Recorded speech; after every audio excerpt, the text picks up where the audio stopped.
నమస్తే. Welcome to Lakshmi film book.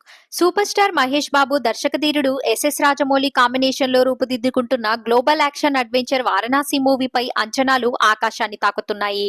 ప్రస్తుతం శరవేగంగా షూటింగ్ జరుపుకుంటున్న ఈ సినిమా వచ్చే ఏడాది సమ్మర్ లో రిలీజ్ కానుంది. తాజాగా ఈ సినిమాలోని తన పాత్ర గురించి నటుడు ప్రకాష్ రాజ్ చేసిన కామెంట్స్ సోషల్ మీడియాలో వైరల్ అవుతున్నాయి. దీంతో సోషల్ మీడియాలో పలు కథనాలు వచ్చాయి. మహేష్ బాబుకు తండ్రిగా ప్రకాష్ రాజ్ నటిస్తున్నారని రూమర్స్ వచ్చాయి. ఈ విషయంపై ఆయనే క్లారిటీ ఇచ్చారు. వారణాసిలో శివుడి పరమభక్తుడిగా నటిస్తున్నానని తాజాగా జరిగిన ఒక కార్యక్రమంలో ప్రకాష్ రాజ్ పంచుకున్నారు. దీంతో పాటు హిందీ దృశ్యం 3లో కీలక పాత్రలో నటిస్తున్నట్లు చెప్పారు. ప్రకాష్ రాజ్ గతంలో రాజమౌళి డైరెక్షన్ లో విక్రమార్కుడు సినిమాలో నటించారు. మరోవైపు మహేష్ బాబుతో కలిసి చాలా సినిమాలు చేశారు. ఇప్పుడు శివభక్తుడిగా కనిపించబోతున్నారు. మరి ఈ పాత్ర ఆయనకు ఎలాంటి పేరు తీసుకొస్తుందో చూడాలి. మరిన్ని ఇలాంటి అప్డేట్స్ కోసం మన ఛానల్ ని సబ్స్క్రైబ్ చేయడం మర్చిపోకండి.